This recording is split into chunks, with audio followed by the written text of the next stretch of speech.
Hey guys, so let's talk about 5 terms that you should really know if you want to be able to survive in the new economy. Just in case you don't know me, I'm Dahlia. What I do is I help professionals to land highly paid work that they love.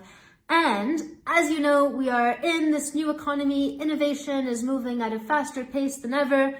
Blah, blah, blah. You've heard all of that before. You've seen the headlines. You might talk about it with friends and family and colleagues. But most people, the problem is that they look at the headlines, they see what's out there, they make small talk about it, but they never actually ask themselves the question, how does this apply to my career? What do I need to be doing to make sure that I am not going to get made redundant this year? What do I need to do to make sure a robot doesn't take my job with AI advancing? I mean, they might think about these things in abstract, but they don't apply it to themselves. So I want to share with you 5 terms to know. Let me know as I go through them. Do you know this term? Let me know below. Is this something you've been exploring? Is this something that you've heard of?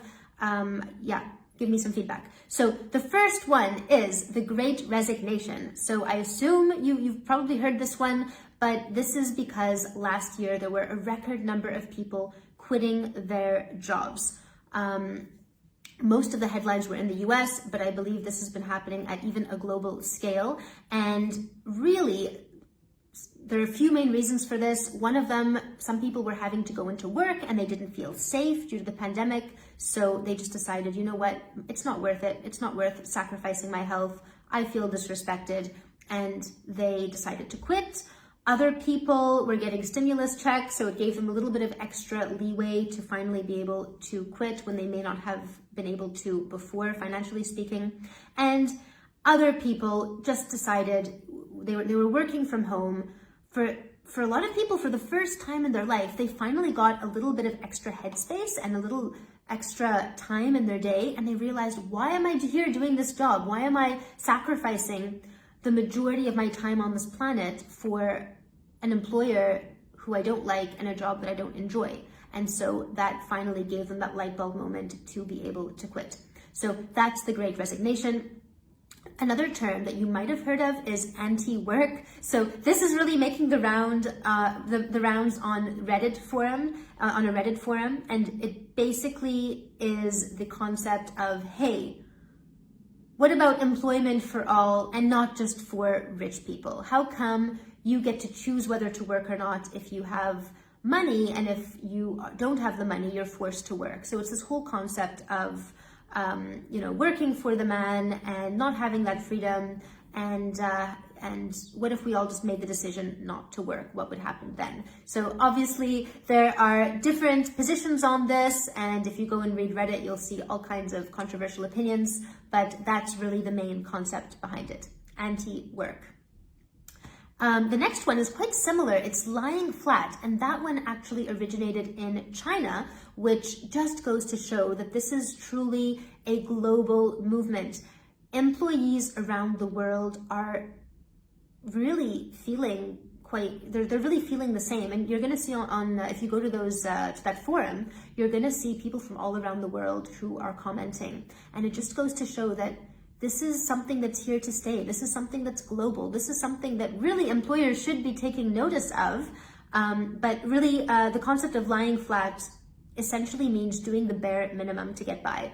And that's because in China, there's a lot of social pressure to do certain things, work really hard in your job and then start a family, etc. And so it's just going against that idea. But it's not just in China that's happening. I mean, that's happening in the US, that's happening in Europe, that's happening in many, if you look at the forum, you see people from Africa as well saying the same thing. So this is something that's going on at a global scale. The next one is FIRE. So FIRE, that's an acronym that stands for Financial Independence, Retire Early. Let me know if you've heard of this one. That's the idea of, hey, why are we all waiting until our mid-60s to be able to retire? Life is now. What would we need to do to retire now? And the idea is for most people, it's instead of spending their money on material items, they choose to invest into getting their time back. And so they make investments that will allow them to retire earlier. So that's the idea of FIRE. And then I have one more for you. It is the concept of overemployment. So this is a concept that was also popularized during the pandemic because more people were working remotely. And then what happened is that some people started taking on two, usually full-time jobs because they realized that without all the water cooler chatter, without all the wasted time commuting and other lost time that happens when you have to go into an office, they had extra time on their hands and they were able to take on two full-time jobs. And if they were able to work in a very, very focused way, they could manage two jobs, double their salary, which then could feed into something like FIRE to be able to retire early, etc. So that is the idea of overemployment, which is also making the rounds on the internet. So I want to know for you, which one of these terms is most interesting for you? If you feel like you're doing one of them already, also let us know below. And then on the next video, we can go into more detail on what all this means for your career, depending on which one you're most interested in. Because, what do I think about all of this? Well, on the whole, I think it's an amazing thing. The reason I think it's amazing is because finally, people are shifting their paradigms. Finally, people are looking at different perspectives, other ways of living, other ways of seeing the world, and most of all, seeing their own life, seeing how they want to live, really thinking about it as opposed to just following what they've been brought up with, which is already so outdated. I mean, we're still working in a way that comes from the Industrial Revolution, and we're in a totally different world now, and yet a lot of the same corporate structures are still there.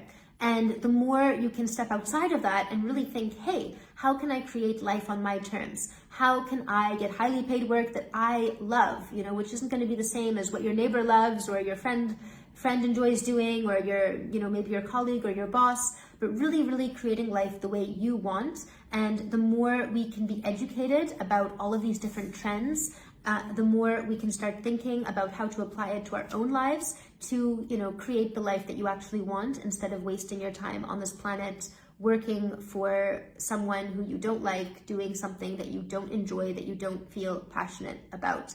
That you don't need to do that anymore. There are so many other ways. So I think just learning about these terms, just being aware of them, will already start opening more people's minds to this and make them realize they're not as trapped as they might have thought if they apply these concepts the right way.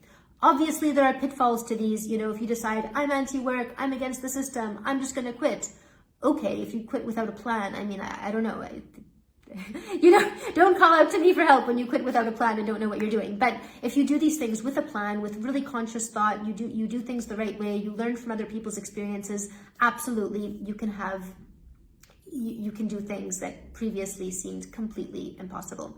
So let me know below what you most want to talk about next, and if you've already heard of these concepts, if you've already been trying them out, and I will see you on the next video.